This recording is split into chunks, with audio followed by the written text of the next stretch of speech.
Assalamualaikum warahmatullahi wabarakatuh. Ya, kami dari kelompok 8 ingin mempresentasikan bab 7 dan 8, yaitu bab 7 etika berbisnis dan 8 X faktor skill yang dimiliki. Sebelumnya kelompok kami akan memperkenalkan diri dulu. Yang pertama dari saya Chandra Setiadi Udatmo, NIM 063. Dan saya Rian Gali Arifin, NIM 514 0811 072 Teknik Sipil C. Dan saya Leonardo Bagaskara, NIM 51408111077 Teknik Sipil C, Universitas Teknologi Yogyakarta. Nama saya Indiworo, NIM 514 0811 080 Teknik Sipil C. Terima kasih. Ya, selanjutnya langsung saja saya ingin membahas bab 7, yaitu etika berbisnis. Etika bisnis atau kewirausahaan. Yang pertama, etika sebagai praktis, yaitu nilai-nilai dalam norma moral atau apa yang dilakukan sejauh sesuai atau tidak sesuai dengan nilai dan norma moral. Yang kedua, etika sebagai refleksi, yaitu pemikiran moral, berpikir tentang yang dilakukan dan khususnya tentang apa yang harus dilakukan atau tidak boleh dilakukan. Dalam hal ini adalah menyoroti dan menilai baik buruknya perilaku seseorang. Prinsip etika berusaha itu ada 4, yaitu prinsip bertanggung jawab. Prinsip bertanggung jawab adalah tanggung jawab terhadap pelaksanaan pekerjaan dan hasilnya, yaitu bagaimana kita harus bertanggung jawab apa yang kita lakukan dalam berwirausaha itu, dalam mengambil keputusan dan dalam menjalankan wirausaha tersebut hingga menjadikan usaha tersebut hingga berhasil maju. Yang kedua, prinsip keadilan atau first come first serve. First come first service. Nah, itu yaitu prinsip keadilan itu gimana kita mengolah keadilan baik dari diri kita sendiri maupun pada karyawan-karyawan kita untuk menyatukan kerjasama yang baik dalam usaha tersebut hingga menghasilkan usaha tersebut maju dan berlangsung dengan lancar. Yang ketiga, prinsip otonomi atau kebebasan sepenuhnya dalam menjalankan profesinya. Yang contohnya, kita tidak mengekang atau membatasi seorang karyawan kita untuk mengeluarkan jasa atau produk kita kemana-mana dan bisa bekerja sama, rebut bareng atau bersuara. Itu kalau ada dari karyawan ide baru, ya kita masukin, kita terima dan kita ungkapkan atau kita selesaikan bersama-sama dan kita putuskan, dan kita akan melakukan atau menjalankan bisnis tersebut hingga sukses. Yang keempat,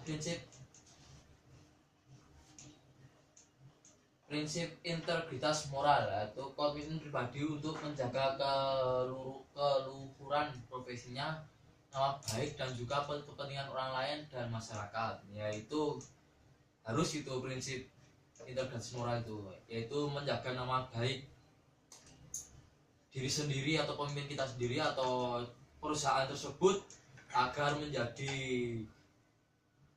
usaha yang baik di mata masyarakat dan di mata orang lain. Jadinya kita harus mempunyai komitmen pribadi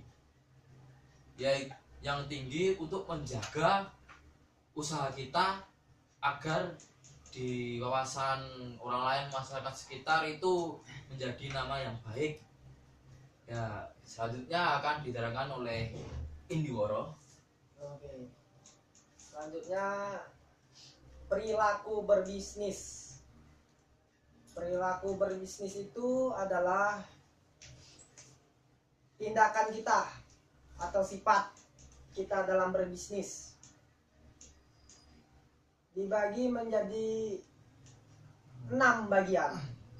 Yang pertama, perilaku kita yaitu kejujuran, yaitu penuh kepercayaan, terus terang, dan tidak berbohong. Ya, di dalam berbisnis kita memang harus jujur. Jujur itu termasuk kebutuhan primer dalam berbisnis, dalam usaha. Kejujuran itu bisa kita terapkan kepada pembeli, konsumsi, udah tuh kepada karyawan, atau kita kalau sudah kepada investor, kita harus jujur. Karena tanpa kejujuran, usaha itu lambat laun pasti akan hancur. Ya, kejujuran. Yang kedua, integritas, yaitu memegang prinsip, berani, dan penuh pendirian, tidak bermuka dua. Maksudnya memegang prinsip, yaitu kalau dalam kita berusaha, kita jangan terpengaruh oleh orang lain. Kita harus memegang prinsip kita. Kalau kita ngomong A, ya harus A, jangan berubah-ubah. Misalnya kita buka usaha molen, tapi dipengaruhi oleh orang-orang sekitar, disuruh jual tahu aja, tapi kita harus memegang prinsip kita, yaitu jual molen gitu. Harus tetap pada pendirian, berani dan penuh pendirian, dan tidak bermuka dua. Ya itu, kalau kita dalam usaha jangan bermuka dua. Misalnya kita bilang kepada konsumen yang ini molennya lebih enak dari molen penjual sana, padahal kualitasnya sama aja. Kita jangan memburu-burukan yang lain. Kita harus sportif lah, tidak bermuka dua. Yang ketiga, memelihara janji, yaitu selalu menepati janji.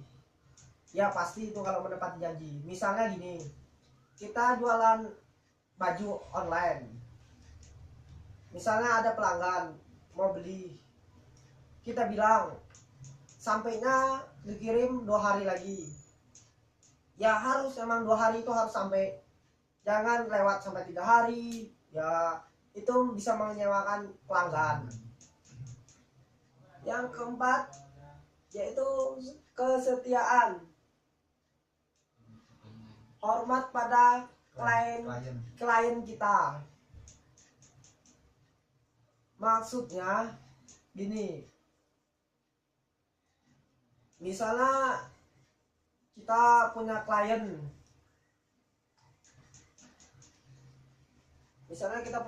tapi kita harus, ya klien itu aja, jangan kita neko-neko klien.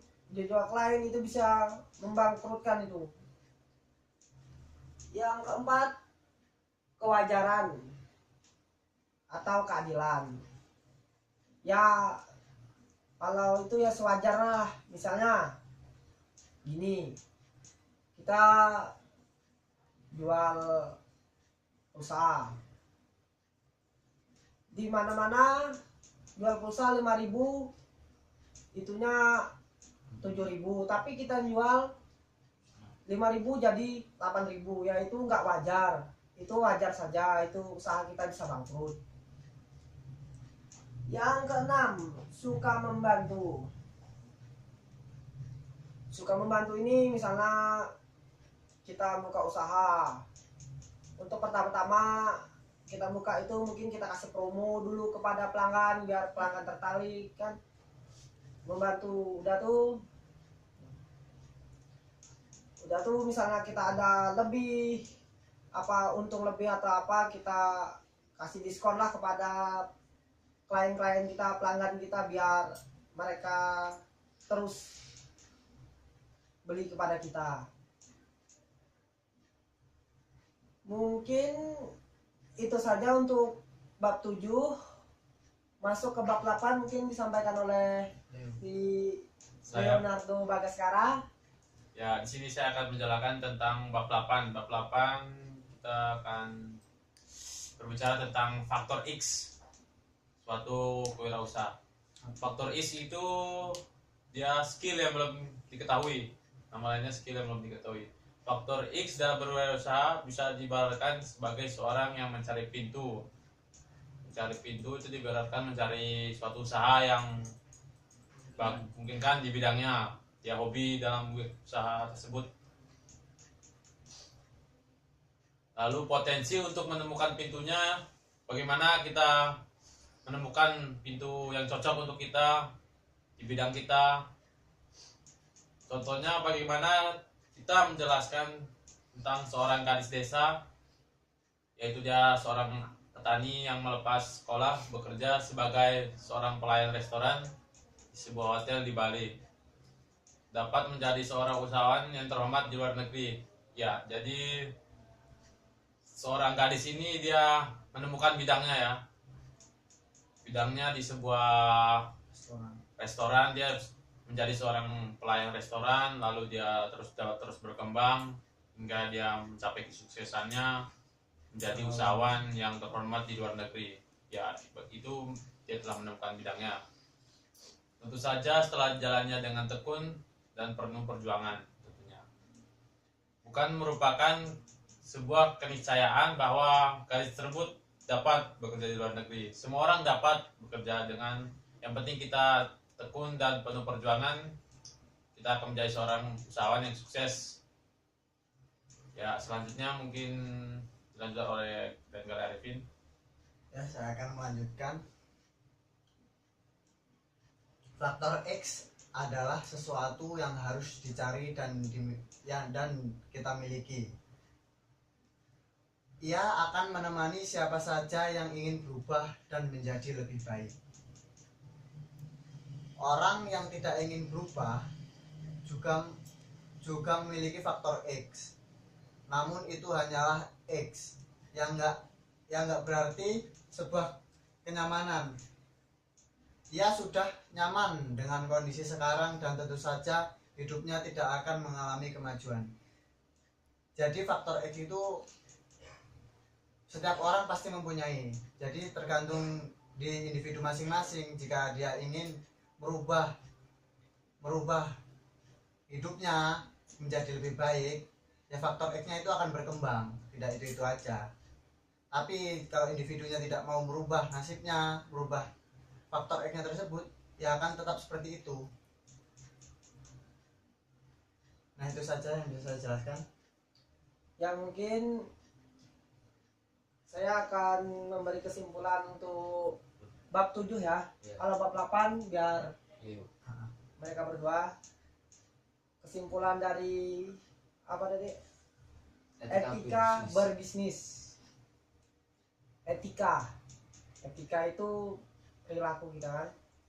Jadi etika kita dalam usaha itu kita harus melayani pembeli itu dengan baik. Pembeli itu adalah raja. Nah, itu kita harus camkan, pembeli itu adalah raja. Kita buat pembeli itu merasa nyaman dengan kita. Dan itu kita harus jujur, harus adil, harus jujur lah kepada pembeli. Biar untung dikit, tapi kalau jujur pasti pelanggannya banyak. Mungkin itu kesimpulan untuk bab 7. Bisa untuk kesimpulan bab Ya, 8. di sini saya akan mengambil kesimpulan dari bab 8 tentang faktor X. Di sini kesimpulannya adalah faktor X itu adalah sesuatu yang harus kita miliki dalam diri kita, harus kita cari agar suatu usaha dapat berkembang dan kita dapat menjadi sukses. Itu saja. Udah. Ya, mungkin itu. Ya mungkin dari presentasi dari kelompok 8 itu sekian. Bila ada kesalahan dan Salah kata. kata-kata yang ada yang salah, mohon dimaafkan. Wassalamualaikum warahmatullahi wabarakatuh. Assalamualaikum warahmatullahi wabarakatuh.